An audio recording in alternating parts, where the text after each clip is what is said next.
सभी लोग यहाँ पर हेलो एल्केन के अंतर्गत क्लोरोफॉर्म बनाने की प्रयोगशाला विधि का अध्ययन करेंगे। जैसा कि आप सभी को पहले भी हम बता चुके हैं कि प्रयोगशाला विधि किस प्रकार से लिखते हैं, आप उसी प्रकार से लिखने का प्रयास करेंगे तो आपको अच्छे अंक प्राप्त होंगे। तो प्रश्न हमारा ये था कि क्लोरोफॉर्म बनाने की प्रयोगशाला विधि का सचित्र वर्णन करिए और साथ में ये भी बताइए कि प्रयोगशाला में क्लोरोफॉर्म को रंगीन बोतलों में क्यों रखते हैं। तो सबसे पहले उत्तर संख्या डालकर क्लोरोफॉर्म बनाने की प्रयोगशाला विधि का यहाँ पर हेडिंग डल जाएगी। थोड़ा हम पहले ये और आपको बता दें कि ट्राई हेलो एल्केन क्या होते हैं। क्लोरोफॉर्म जो है ये ट्राई हेलो एल्केन के अंतर्गत आता है। जब किसी एल्केन से हाइड्रोजन के 3 परमाणु प्रतिस्थापित करके उसके स्थान पर क्लोरीन का परमाणु आ जाता है, तो या क्लोरीन या कोई भी आयोडीन या ब्रोमीन, तो ये ट्राई हेलो एल्केन बन जाता है। यहाँ पर 3 क्लोरीन के परमाणु स्थापित हो गए, हाइड्रोजन को प्रतिस्थापित कर दिया है, तो इसका नाम जो है क्लोरोफॉर्म है और इसका आईयूपीएसी नाम हो जाएगा ट्राईक्लोरोमेथेन। इसके बाद सबसे पहले हम यहाँ पे लिखेंगे सिद्धांत। सिद्धांत के अंतर्गत जो भी रासायनिक अभिक्रियाएं होती है उनको भाषा में लिखते हैं। तो एथिल अल्कोहल नम विरंजक चूर्ण, जिसको ब्लीचिंग पाउडर बोलते हैं। नम का मतलब यहाँ वाटर भी है, नमी है मतलब उसमें पानी वाटर भी है, ठीक है। के साथ मिलाकर आसवन करने पर क्लोरोफॉर्म प्राप्त होता है। तो आसवन समझते हैं आप, आसवन का मतलब क्या होता है?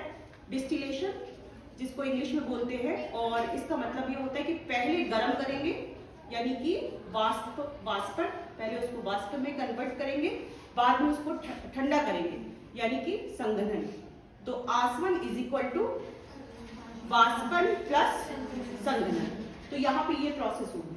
इसके बाद अगली हेडिंग पड़ेगी रासायनिक समीकरण। रासायनिक समीकरण में यह अभिक्रिया निम्नलिखित पदों में होती है, ऐसा लिखकर फिर हम इसके स्टेप बाय स्टेप जो रिएक्शंस हैं क्लोरोफॉर्म बनाने की वो हम यहाँ पर लिखेंगे। तो सबसे पहले यहाँ पर क्या होता है कि ब्लीचिंग पाउडर है, जल से अभिक्रिया करता है। आप इसके नीचे नाम भी लिख सकती हैं, CaOCl2, क्या इसका सूत्र है? Bleaching powder. और इसका नाम एक और होता है विरंजक चूर्ण। ब्लीचिंग पाउडर प्लस H2O जब इससे रिएक्शन करेगा तो आप जानती हैं H2O H और OH में ब्रेक होता है, जानती हैं। तो OH जो है वो Ca के साथ लग जाएगा और Cl2 क्लोरीन गैस यहाँ पर मुक्त होगी, जो कि ऑक्सीकरण का कार्य करेगी। अगले स्टेप में क्या होगा? एथिल अल्कोहल आएगा और ये जो Cl2 है, क्लोरीन है, इससे रिएक्शन करके इसका ऑक्सीकरण करा देगा। ये यहाँ पर अल्कोहल है क्रियात्मक समूह, यहाँ पर क्रियात्मक समूह क्या है? एल्डिहाइड। तो ऑक्सीकरण इसका हो जाता है OH कन्वर्ट इनटू एल्डिहाइड, ठीक है। 2HCl निकल जाएंगे। फिर इसी एस्टल्डिहाइड की अभिक्रिया फिर से क्लोरीन से होगी, तो ये क्लोरीन यहाँ पर प्रतिस्थापन करेगा, 3H हटाकर Cl3 इसमें जुड़ जाएंगे, CCl3CHO, इसका नाम होता है क्लोरल। ये मेन प्रोडक्ट है। फिर क्लोरल की अभिक्रिया जो यहाँ पर चूने का पानी बना था, कैल्शियम हाइड्रोक्साइड, पुनः इससे रिएक्शन करेगा और रिएक्शन करने के बाद यहाँ पर देखिए CCl3 में सिर्फ एक H की कमी है। यहाँ पर अगर CHCl3 लग जाए तो ये पूरा आपका क्लोरोफॉर्म कंप्लीट हो जाए, तो इसी में से एक H यहाँ पर आके लग जाता है तो क्लोरोफॉर्म बन जाएगा। और कैल्शियम फॉर्मेट HCOO का होल ट्वाइस Ca, ये कैल्शियम फॉर्मेट और बन जाता है, ठीक है। तो इस तरीके से आपने इसकी सभी रिएक्शंस लिख ली।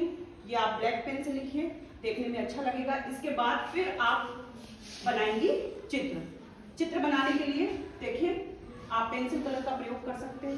अगर आप पहले पेंसिल से बना लीजिए, फिर आप पेंसिल कलर रखिए और उसको थोड़ा सा हल्के कलर से इसको कलर कर सकते हैं। अब इसमें देखिए क्या क्या है। गोल पेंदी के फ्लास्क में एथिल अल्कोहल, जल और ब्लीचिंग पाउडर को हम एक साथ गर्म करते हैं, तो सारी रिएक्शन जो यहाँ पे लिखी हुई है स्टेप बाय स्टेप हो जाती है। होने के बाद केवल बनती है क्लोरोफॉर्म, और क्लोरोफॉर्म की वाष्प जो है यहाँ पर पाइप मतलब इसकी निकास नली के द्वारा इसमें संघनित्र में जाती है। इस एपरेटस को बोलते हैं क्या? संघनित्र, ठीक। यहाँ पर क्या होता है? ऊपर से ठंडा पानी प्रवाहित करते हैं, इस पाइप में जा रही है वेपर भाप, जब ठंडा पानी भाप पे पड़ता है तो पाइप के अंदर की जो भाप है वो किसमें कन्वर्ट हो जाती है, द्रव में।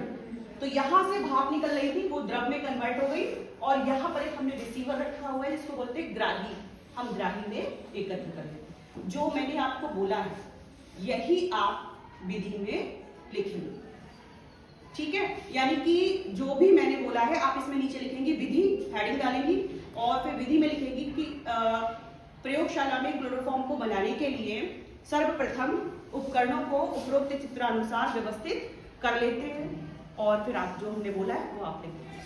तो इस प्रकार ये प्रश्न आपका पूर्ण होता है।